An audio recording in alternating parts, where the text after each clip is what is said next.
You mentioned not managing your money yourself. Can you tell us a bit about that, and how did you go about, like, when did you realize that you needed someone to help you, and how did you go about sort of sourcing and deciding on that person? I mean, I still need somebody to come in and help me. Do you know anyone, Ben? I still need help. I still need, because like every one of us, we're all extremely busy people, and there's so much going on in our own lives that that I'm of the mind of allocating this to somebody who knows what the hell they're doing, because I have learned enough to know that I don't, and that the choices I've made haven't always been. I mean, it's worked out okay, but it could be a lot better. And I think for me, it's probably reflective of even how I invest in cryptocurrency, because obviously I have some investments in crypto, and probably that more conservative ethos, that conservative allocation, has been how I've invested too, and kind of gingerly dipping toes in rather than going gung-ho full on. And that's indicative again of kind of the broader investment portfolio.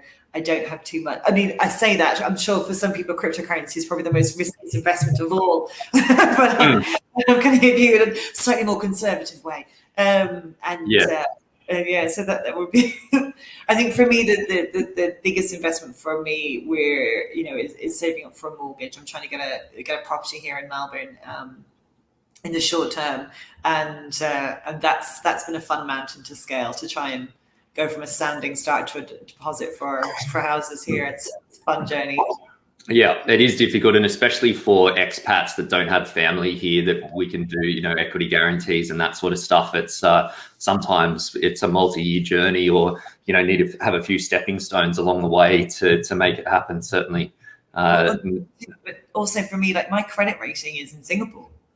I have I've never had a credit card in Australia. I've never had a personal loan or anything in Australia. So trying to then bring that across to here, and I work in crypto, so it's really, really fun. But I do feel as though that increasingly there is a greater understanding of what it is in terms of the sector that I do, and also a greater, particularly here in Australia, I think, about expats, about people who've spent some time over abroad and coming into the country. So watch this space.